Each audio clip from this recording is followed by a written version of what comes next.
देखो बेटा कैसे चीजें चल रही हैं इसके अंदर। ये इक्विटी वैल्यूएशन का क्वेश्चन है। ठीक है।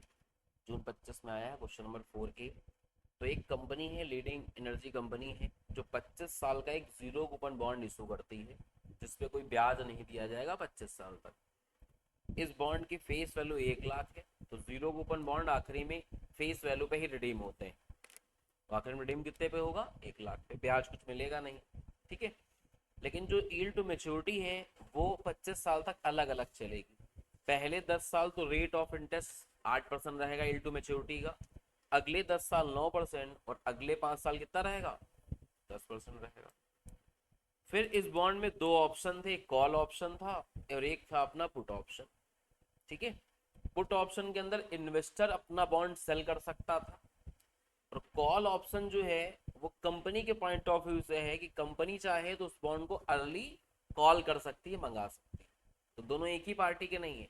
कॉल ऑप्शन इशूअर एक्सरसाइज करेगा। अगर क्वेश्चन में आप डिमांड इसकी पढ़ो तो वो क्या बोला है कि इशूअर एक्सरसाइज करता है कॉल ऑप्शन। बॉन्ड इशू करने वाला खरीदेगा तो इन्वेस्टर बेचेगा। और दूसरा में क्या लिखा है कि इन्वेस्टर एक्सरसाइज करता है पुट ऑप्शन, तो इन्वेस्टर फिर बेचेगा, कॉल कंपनी खरीदेगी।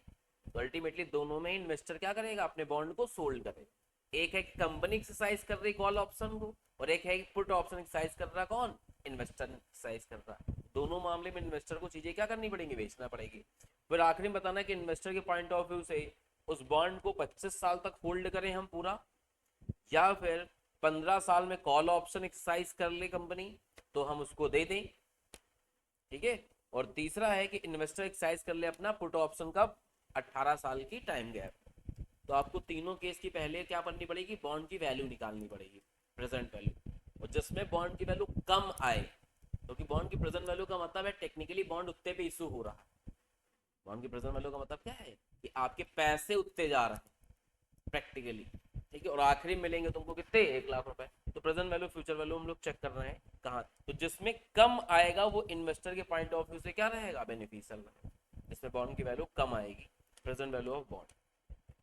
तो तीनों निकालने के बाद आप बता सकते हो। तो पहला है कि भैया इन्वेस्टर क्या करे? मेच्योरिटी तक अपना बॉन्ड हेल्ड करे, मतलब 25 साल तक अपना बॉन्ड हेल्ड करे। ठीक है।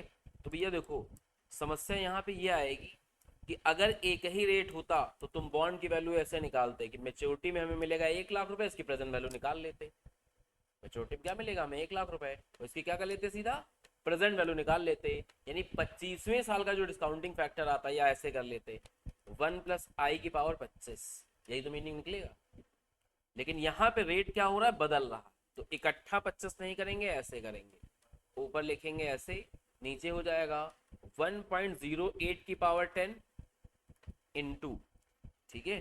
फिर अगले 10 साल 9% चलेगा, तो 1.09 की पावर फिर से 10 इंटू। ठीक है। 1.010 की पावर 5।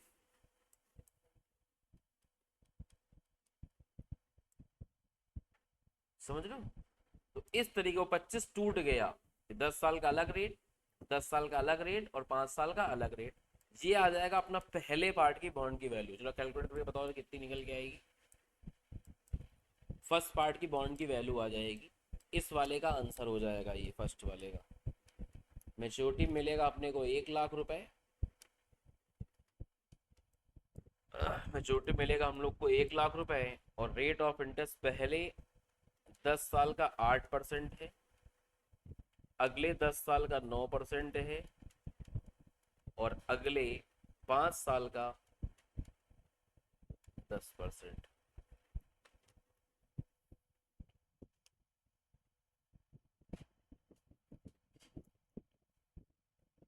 ठीक है। हाँ। हाँ, तो क्या हुआ? उसी पे तो अप्लाई कर रहे हैं आगे का। तो निकालो तो बताते हैं। पहले वैल्यू निकालो, फिर वेरीफाई करा देते हैं तुम्हें। इसकी वैल्यू पहले फाइंड करो आप। हाँ बेटा। अच्छा। 12,000। तो 148 कर लेते हैं। ठीक है। अब आप रिवर्सल कैलकुलेट करना चाहो तो पहले 10 साल 8% के रेट से ग्रो करेगा। पहले 10 साल क्या होगा? 8% के रेट से करेगा। फिर अगले 10% 900% के रेट से ग्रो करेगा। और अगले 5 साल 10% रेट से ग्रो करेगा। ग्रो करके देख लो, वापस 1 लाख आ जाएगा तुम्हें। तब 12,148 लिखें, फिर 8% करके 10 साल तक जोड़ें, फिर अगले 10 साल 9% जोड़ें, फिर अगले 5 साल 10% जोड़ें। देखो 1 लाख रुपए तुम्हें वापस मिल जाएंगे। यही इसका मतलब होता है।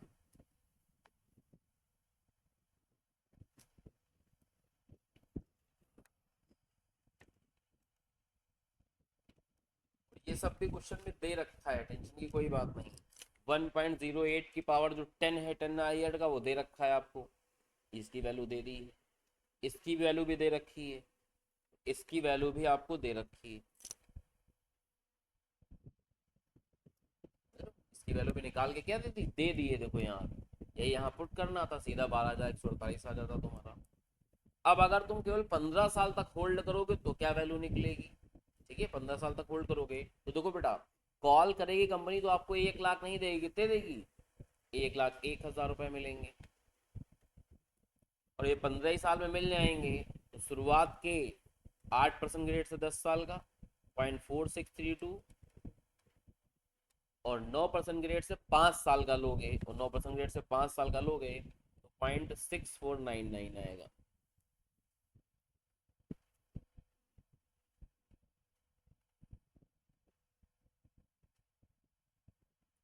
फर्स्ट पार्ट का आंसर आ जाएगा, ये सेकंड पार्ट का आंसर आ जाएगा।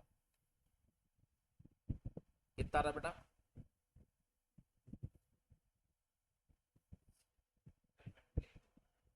हाँ नीचे मल्टीप्लाई होंगे, ऊपर कहाँ मल्टीप्लीकेशन होगा। ऊपर वाले में दोनों डिवाइड हो गए एक तरीके से।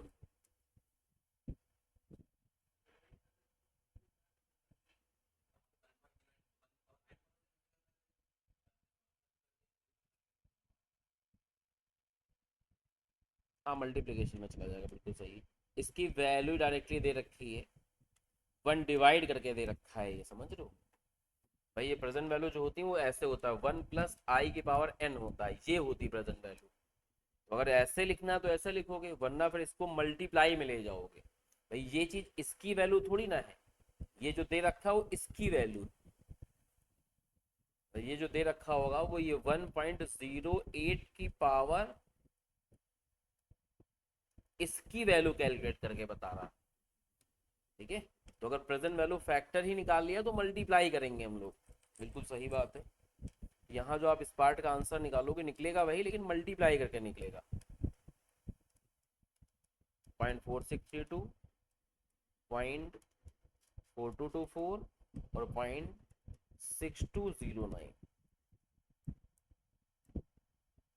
वैसे भी जैसे पहले लिखा था वैसे भी सॉल्व करते वही आता, या फिर ऐसे सॉल्व करोगे तो भी वही आएगा, जो कि 12,148 रुपये आया था ना।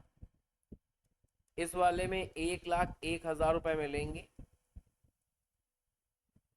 पहले 10 साल तो ग्रो करेगा 8% के रेट से, और फिर अगले 5 साल ग्रो करेगा 9% के रेट से, तो 0.4699। तो 30,404 पकड़ लेते हैं। तीसरे वाले में आप 18 साल रखोगे, लेकिन वो कॉल करेगा पुट होगा तो 80,000 रुपये आपको मिलेंगे सिर्फ।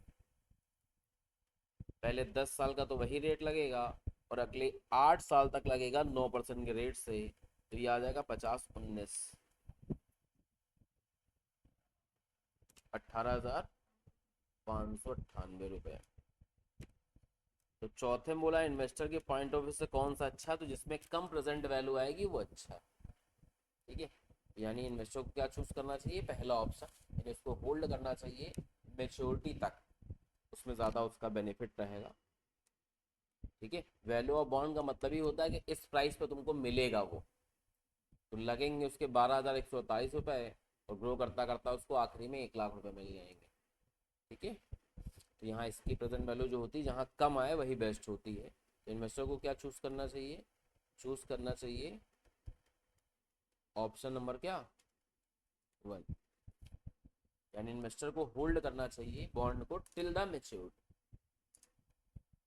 ठीक है, तो ये थोड़ा सा अलग टाइप का सवाल पूछ लिया था, वो भी करा दिया गया है, जून 2025 में एग्जाम में ही आया है।